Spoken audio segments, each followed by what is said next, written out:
ইংল্যান্ডের বিপক্ষে সেমিফাইনালে আমি খেলব, সংবাদ সম্মেলনে এসে একই বলল ডি মারিয়া। দর্শক, বিশ্বকাপের সেমিফাইনালের আগে আর্জেন্টিনা শিবিরে বড় খবর। ইংল্যান্ডের বিপক্ষে গুরুত্বপূর্ণ ম্যাচে মাঠে নামার আত্মবিশ্বাসের কথা জানিয়েছেন অভিজ্ঞ তারকা অ্যাঞ্জেল ডি মারিয়া। রোববারের কোয়ার্টার ফাইনালে সুইজারল্যান্ডকে ৩-১ গোলে হারিয়ে টানা দ্বিতীয়বারের মতো বিশ্বকাপের সেমিফাইনালে উঠেছে বর্তমান চ্যাম্পিয়ন আর্জেন্টিনা। এখন পুরো ফুটবল বিশ্বের নজর মেসিদের পরবর্তী লড়াইয়ের দিকে। আর এই গুরুত্বপূর্ণ ম্যাচের আগে ডি মারিয়ার ফিটনেস ও দলে ফেরার বিষয়টি নিয়ে শুরু হয়েছে আলোচনা। সংবাদ সম্মেলনে ডি মারিয়া জানিয়েছেন দলের জন্য প্রস্তুত আছেন তিনি এবং ইংল্যান্ডের মতো শক্তিশালী প্রতিপক্ষের বিপক্ষে নিজের অভিজ্ঞতা কাজে লাগাতে চান।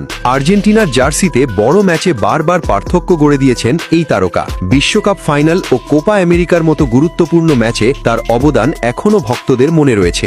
মেসির নেতৃত্ব, আলভারেজের দুর্দান্ত ফর্ম এবং ডি মারিয়ার অভিজ্ঞতা সব মিলিয়ে ইংল্যান্ডের বিপক্ষে আর্জেন্টিনার আক্রমণ ভাগ হতে পারে আরও শক্তিশালী। তবে সেমিফাইনালের লড়াই হবে কঠিন। দেখার বিষয় কি আবারও ডি মারিয়া বড় ম্যাচের নায়ক হয়ে উঠতে পারেন। দর্শক, আপনার মতে ইংল্যান্ডের বিপক্ষে ডি মারিয়াকে কি একাদশে রাখা উচিত? কমেন্টে জানান।